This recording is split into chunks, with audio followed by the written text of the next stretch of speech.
औज़ुबिल्लाहिमिनश्शैतानिर्रजीम बिस्मिल्लाहिर्रहमानिर्रहीम। अस्सलामु अलैकुम नाज़रीन, मैं हूं Ali Rizwan, international yoga coach और आयुर्वेदिस्ट, और आप देख रहे हैं हमारा यूट्यूब चैनल लाइफ हीलिंग। नाज़रीन, गुज़िश्ता वीडियो में हमने कब्ज़ की अलामात पर बात की थी, यानी वो कौन सी ऐसी अलामात हैं जिनसे पता चलता है कि कब्ज़ है।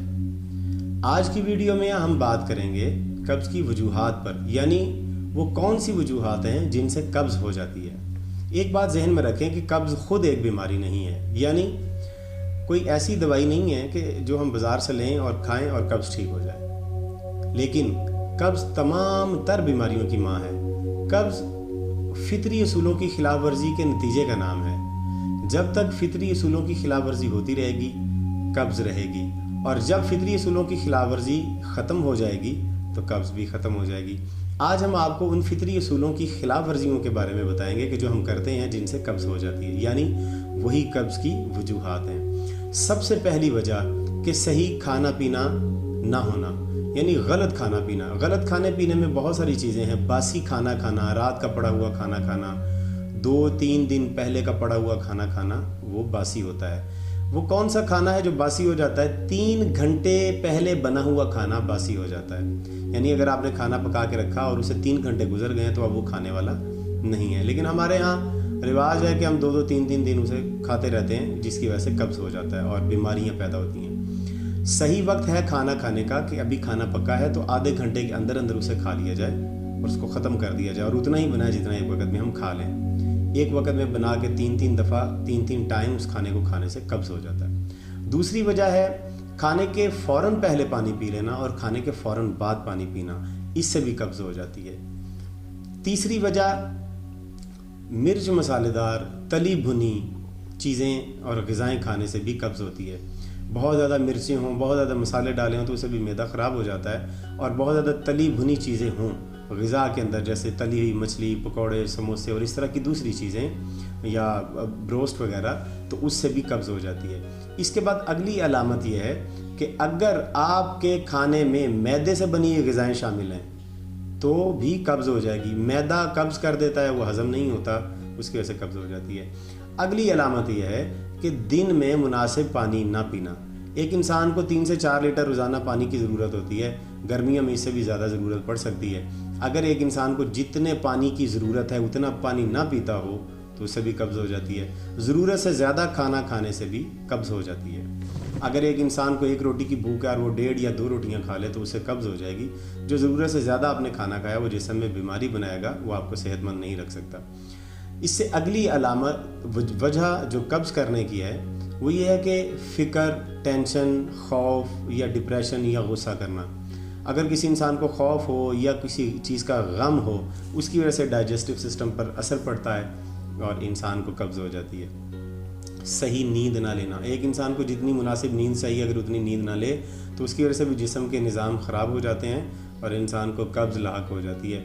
अगर कोई इंसान बहुत ज़्यादा चाय पीता हो, बहुत ज़्यादा ठंडा पानी या ठंडे मशरूबात या ठंडी ग़िज़ाएँ खाता हो, आइसक्रीम वगैरह खाता हो, उससे भी कब्ज़ हो जाती है। डाइजेस्टिव सिस्टम उससे दौरान खून उसमें सही तरह से नहीं चलता, जिसकी वजह से कब्ज़ हो जाती है।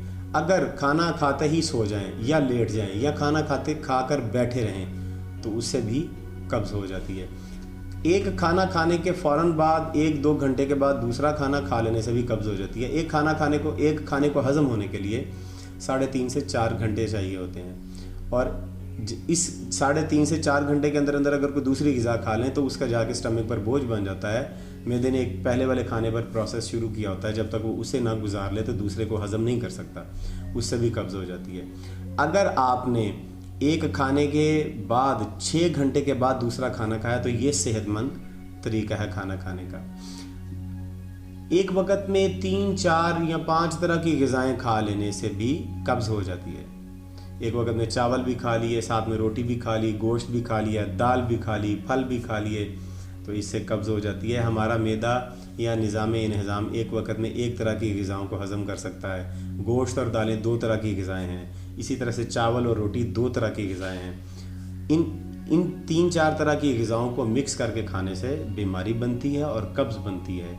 इससे परहेज़ करना चाहिए। चीनी और चीनी से बनी हुई अशिया खाने से भी कब्ज़ हो जाती है। इसी तरह से اگر کسی انسان کی غذا میں توازن نہ ہو، یعنی سبزیاں، پھل، دالیں، اناج اور ان چیزوں کو کھانے کا کوئی توازن نہ ہو، یعنی کاربوہائیڈریٹس، وٹامنس، فائبر اور دیگر اجزاء اگر غذا کے اس کے اندر شامل نہ ہو تو سبھی انہضام خراب ہوتا ہے۔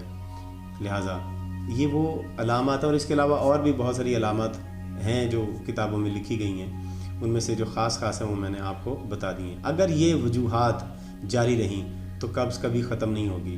اگلی سب سے بڑی وجہ جو قبض ہو جانے کی ہے وہ یہ ہے کہ جب قبض ہو جائے تو اس قبض کو ختم کرنے کے لیے جلاب آور دوائیاں کھائی جائیں اگر بازار سے لے کے، اس سے بھی شدید قبض ہو جاتی ہے، یعنی پہلے ہی قبض ہے تو یہ جلاب آور دوائی کھائیں گے، یہ جلاب آور دوائی آنتوں اور معدے کے جوس کو یا پانی کو جو اس میں نمی ہے اس کو نچوڑ کے آنتوں کو صاف کر کے باہر نکالتی ہے۔ اب وہ جب آنتوں کی ساری نمی، معدے کی ساری نمی نکل جائے گی، وہاں سے اس کا پانی نکل جائے گا تو وہ آنتیں بالکل ڈھیلی ہو جائیں گی، کمزور ہو جائیں گی، اور اس کے بعد اگلی جو قبض ہوگی وہ اور شدید ہوگی۔ اس کے بعد پھر دوائی کھائیں گے، پھر اور شدید قبض ہوتی جائے گی۔